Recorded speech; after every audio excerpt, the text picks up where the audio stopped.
What would concern you the most coming back now under the pandemic, and especially what Dr. Fauci said yesterday about potential bubble? What concerns you the most? That might, you mean, even the other players you've talked to that might, question if this is going to happen.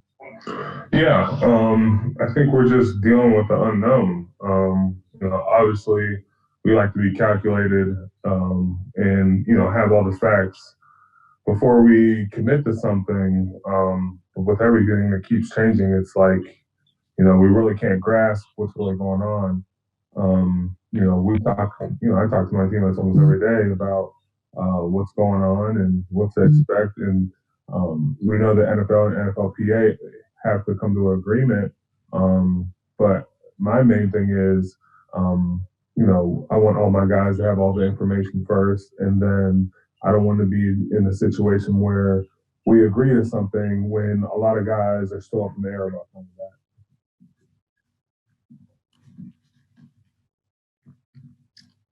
that.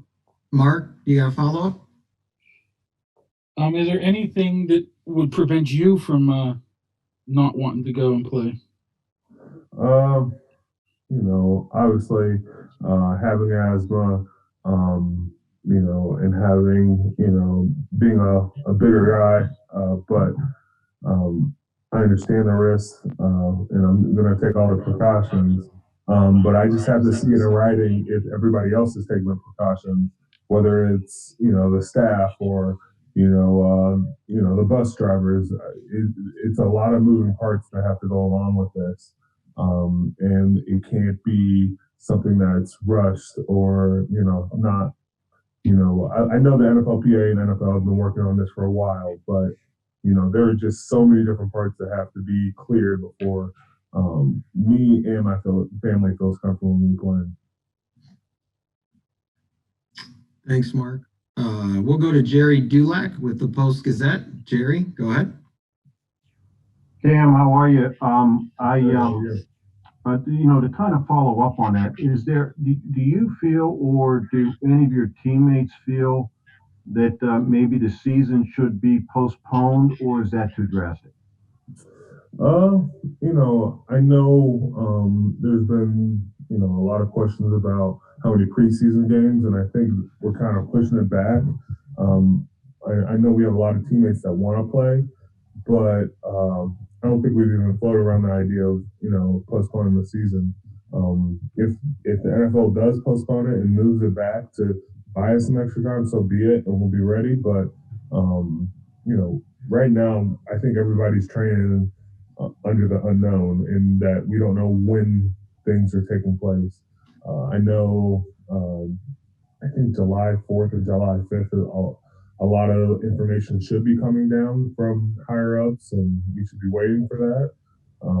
But we're going to have to make a lot of decisions for ourselves, and we got to make sure we have all the questions answered.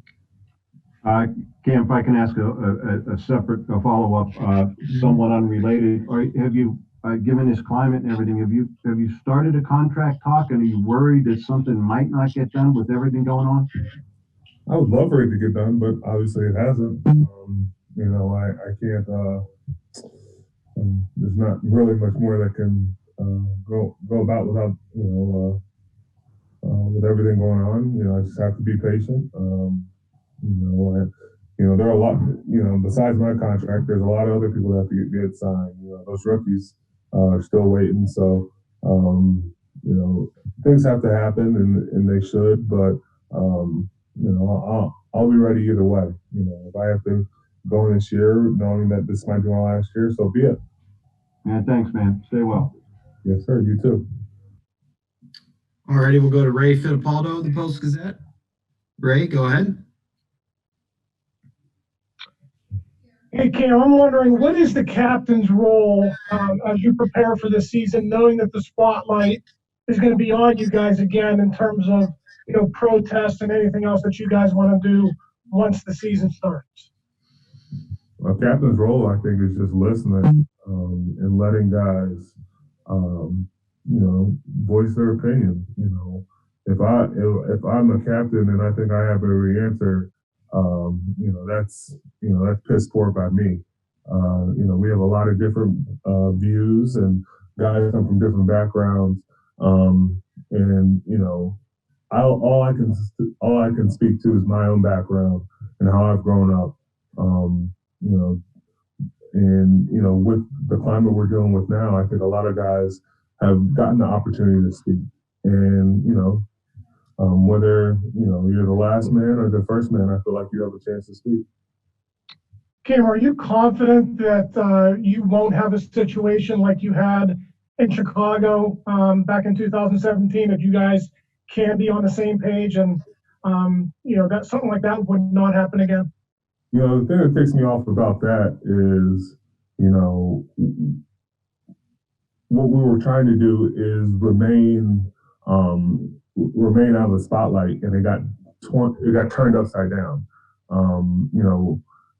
To know that we were looked at as leaving one of our brothers out and leaving Al out to dry, when really we got separated by a play 60 flag that was coming through, and by the time the national anthem started, we were separated. It was never meant for us to ostracize a player. I'll say that first, but we're living in a climate where guys need to know they have a platform and they should be able to voice their opinions.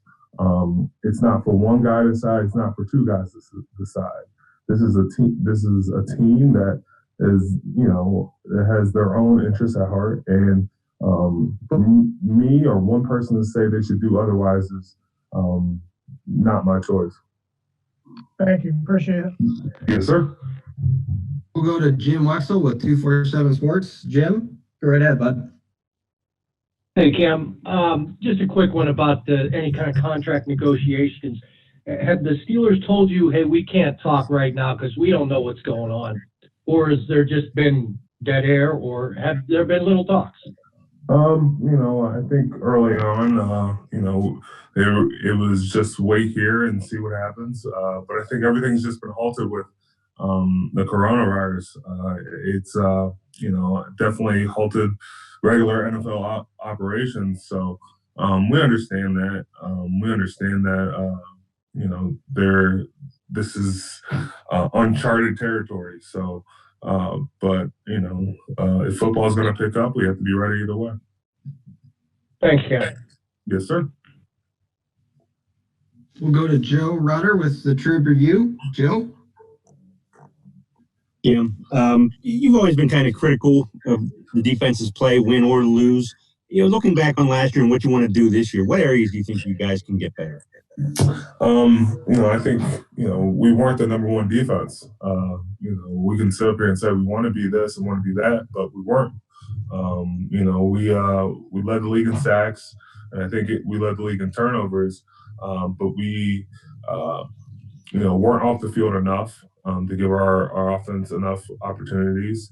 You can still improve on that, and I think we got to be a more run-stopping defense. I don't have the stats in front of me, but I don't think we were in the top 5 at all. So, those are things we can get better at. If we can continue with the turnovers and sacks, that would be great. But I think also fourth quarter scoring. We look at the last couple of games in critical drives. Fourth quarter scoring played a big role. And if I could follow up, just, you have Chris Worley coming in, you lose Hargrave. What do you like? Intuit coming back, and what do you like about the composition of the guys in your room? Yeah, I think we have a great group of guys that can play a multitude of spots. We can move all around, and I think that's what made Hargrave so great. He was able to move around. Obviously, we're going to ask a lot out of other guys, whether it's Dan McCullers or Tyson Alulu. And I look for those guys to step up, but then you add guys like Chris Wormley to the group, and I look for younger guys to step up, whether it's a Savon Walker or Carlos Davis, guys who you might not have known and are new to the Steeler way, but we got to get those guys up and running. All righty, we'll go to Brooke Pryor of ESPN. Brooke? Hey, Cam, a couple minutes ago, you were talking about COVID and, the returning and what that might look like. I know the idea of a bubble has been floated out. It's what they're doing in the NBA. Dr. Fauci recommended it for the NFL. From your perspective, do you think it's realistic to have guys in a bubble for an entire NFL season? Is that something that you would be open to that idea, or what do you think? I would, I think it's harder because we have more players and, more coaches. I think I was reading I think each team was traveling 37 people.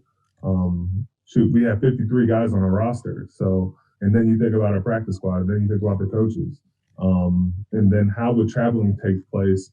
I don't know if you can keep 50 or even say a rough number, 75 people from each team in adding a bunch of teams along with it. I don't know how that would look. It's a great idea with a bubble, and I know I'm excited to see what the NBA does with it.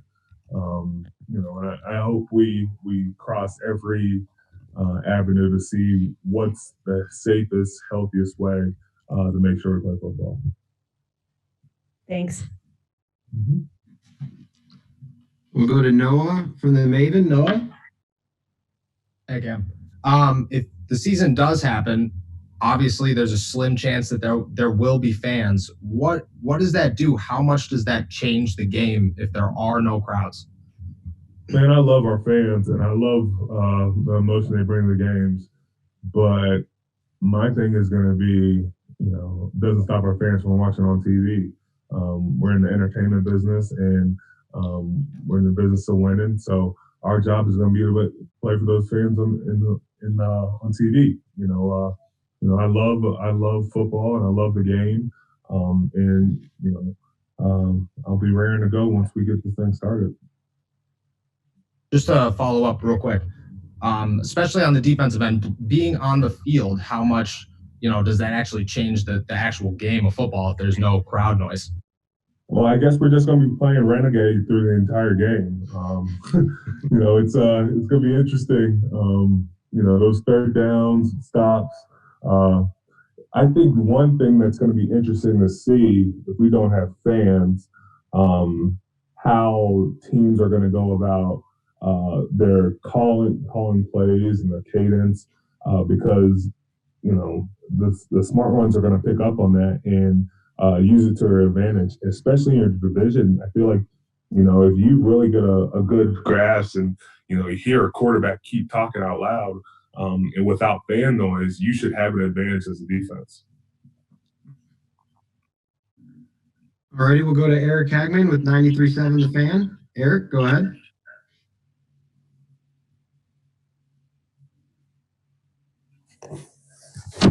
Eric, you there? Yeah, I'm here. Okay. Cam, thanks for your time today. You addressed your contract situation, but given the fact that the cap probably is going to go down, at least that's what the people are saying, I'm just wondering, it's going to affect other players as well. Do you view this coming season perhaps as a last hurrah for this core group? Yeah, I think we all got to look at that. Whether it was COVID or not, we knew this team is not going to be the same next year. I stress that a lot, and this might be even more going forward. We got a great group of guys, but some guys have outplayed their contracts and have to move on to greener pastures. That's just the way the game is, and we've evolved to that. And I want everybody to get paid as much as they can. They deserve it.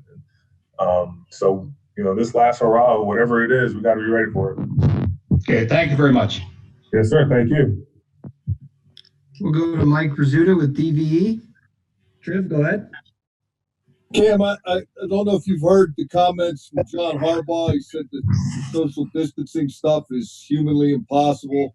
Sean McVay was talking about it today. He said, I don't understand how this is going to work. From what you've seen and what they're going to ask of you guys, does football mix with social distancing, or are those two different animals? Man, it's a slippery slope because I feel like so much of football is contact, and especially in the trenches, guys literally going at each other every single play. I know there's been talks about different helmets, and I would love, for that to be the end all, but there are a lot of moving parts, like I said before, that, football is going to have to change a lot. And it's not like I've heard someone say this before, it's not like football or COVID needs to bend to football. Football's got to bend the COVID, and we're going to have to, really make some sacrifices and changes to our game to make sure this is even possible, and to make sure our players are healthy. Just to follow that up, you're in a little bit of a different position. You got a brother playing college ball. Do you guys compare notes on what they're asking at his level and what they're asking at your level, and what makes sense and what doesn't, things of that nature? Yeah, I feel like I've picked everybody's brain. My other brother's just in the everyday life, hearing about, how things have changed, where some people come in, some people don't. They go vice versa. But as my brother in college, they just started back up football, and literally they've broken up into smaller groups but I think they have like a 2-week quarantine period to even get to, those small workout groups. So there's a lot that's, not even being touched at the NFL level to see what we can do. Thanks, Tim. Yes, sir. We'll go to Albie Oxenrider with WPXI. Albie, go ahead. Hi, Cam. Thanks for your time. How you doing? Yes, sir. I'm good. How are you? I'm good. Thanks. You talked about the regular season, but you alluded to the preseason as well. You guys have one extra preseason game in the Hall of Fame game.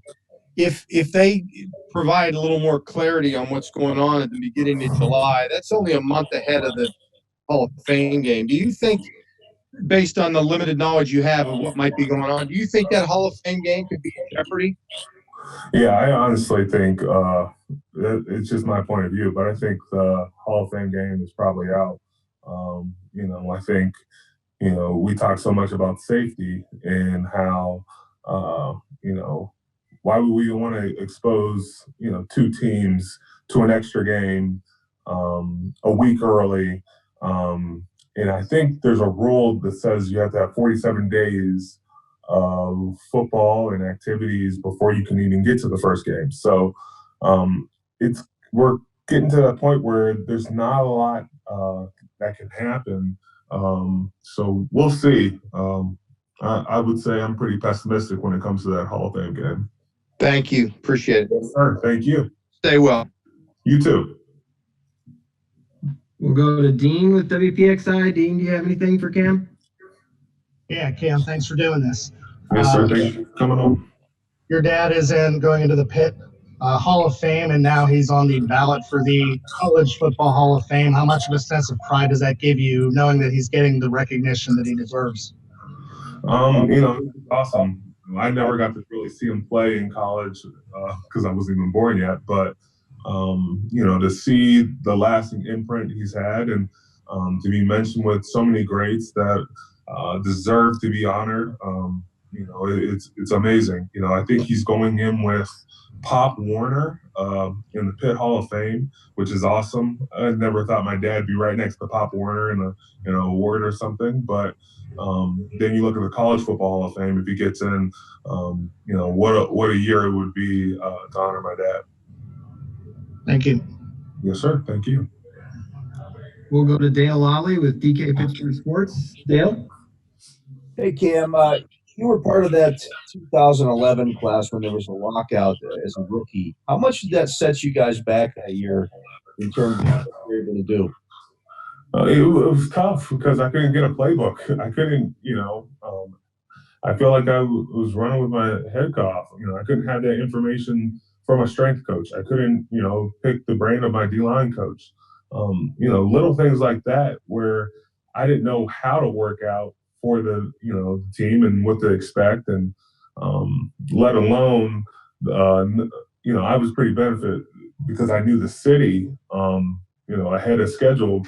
But those are things that are going to go in with this new class. I think, last time players have really talked, players have really interacted is through these Zoom meetings. And, Zoom meetings can only do so much. You're not going to get those physical reps. For me personally, I didn't even get physical reps, and I didn't even get time with my coach to even talk about those plays. So I think the rookie class will have a leg up from the 2011 class. I feel like we were playing so much catch up that the 2011 season was a whirlwind. But they're definitely up against it right now. Thanks, Cam. Yes, sir. All righty, we'll go to Will Graves with the Associated Press. Will? Hey, Cam, I'm a little. Has Allie been cutting your hair? I was expecting like a bigger flow when we got on here. Man, we just went to green, and thank God, because I was a mess before this. I actually called James Conner and asked for his barber. James is always having different haircuts, but luckily I was able to get a guy to come to the house and get shaped up. All right, well, I appreciate that. I'm working on my own. But anyway, my actual question is, when it comes to the social justice stuff, do you feel the atmosphere is more accommodating than it was 3 years ago in terms of people maybe listening to what the actual message is and not have it be clouded by outside voices? And do you think that there will be room for guys to do? I know you guys wanted to be united 3 years ago and it kind of got sideways. Do you get the sense? Is there going to be a chance for guys to be individuals in this as well? I think so. I think providing, I think we want to stay united in what we do and what we want to accomplish. Coach C has always told me, if we win a Super Bowl, that's not enough in the city of Pittsburgh. We want to leave lasting change among our community as well. So, for us, we're going to have those opportunities to, branch out and be individuals and, affect our community. But I think this time around, it was harder because I felt like protesting and no one really paid to the issues Colin Kaepernick was talking about at the time. And they were mostly concerned with what he was doing, rather than, his message. And I think this time around, you see the evidence and you see what he was talking about. It wasn't like he was just blowing up smoke. These are real issues and that really affect our communities. And this is a chance for a lot of guys to speak up. We all have different backgrounds and we all have seen these tragedies happen. And it's got to stop. We all have, I can only speak as a Black man, and these issues hit home way more because my family's going to have to deal with this for the rest of their lives. I appreciate it, man. I don't have a follow that was so good. I'm not going to mess it up by asking a stupid follow-up question. All right, we'll go to Tim Benz. Tim, you on? I am. Hi, Ken. How you doing, Tim? Good. You have been coached just about longer than anybody else in the roster by Mike Tomlin, and I know that your interaction with the coaches has been so much more limited this offseason. Whether it was before the pandemic shut down or whatever moments you've had with Mike, how have you felt that he is? How's his demeanor been coming off of 2 years where you didn't make the playoffs? Without a playoff history? How is that eating at him, and what do you think his tone is going into this year? Man, it's eating at all of us. We've dropped the ball. It's unacceptable not to make the playoffs. We don't rest on it to say that injuries were the reason we didn't make the playoffs. We got to improve. I think we have a good squad that can get the job done and hope and win a Super Bowl. But I think one thing we're banking on with everything going on is we have great leadership. We have good camaraderie. We have guys who have been through our system. So we're able to relate that to a lot of our younger guys. But, I look at our rookies and our free agents we signed, and we think they can help us win a Super Bowl this year. And you went through this, in 12 and 13 as well, and then you guys got back in the playoffs a bunch. Do you remember anything about Mike and how he coached you guys coming out of those 2 years and how things went into 14, 15, and 16? It's been a while, but I think looking back on it, players have changed, and but I think one thing Coach T has always been consistent. I don't think he changes up his messages. I think he just beats the drum. He's consistent in it, and he expects us to perform onto it. And if we can't do it, then we have to make changes. Thanks, Cam. Yes, sir. Thank you. All right, we'll go to Jacob Klenner and live. Jacob, you on? Hi, Cam. Having grown up here and also spent some time in Georgia, I was curious what your thoughts were on the Steelers observing Juneteenth and what you expect to change in this city specifically. I appreciate the Steelers recognizing Juneteenth as a holiday. It's a time for us to reflect, when slavery was abolished. But, as a city, there's a lot that still needs to be changed. I've had good dialogues, whether it's with Jack Kearney, who's, from the state police, or, my brother's a cop in New Jersey. There are things that have to be changed, whether it's at the local level, in hiring cops to be full-time, where they're in the boroughs they need to be in. They understand the community, because I think that plays a big part. I think if you live in that community, you have a sense and you're not fearful as much as a cop. I understand you have a hard job. We need to have better education and more HR help for those cops. To say that, to fire a gun doesn't affect you, and just, say that PTSD doesn't not exist would be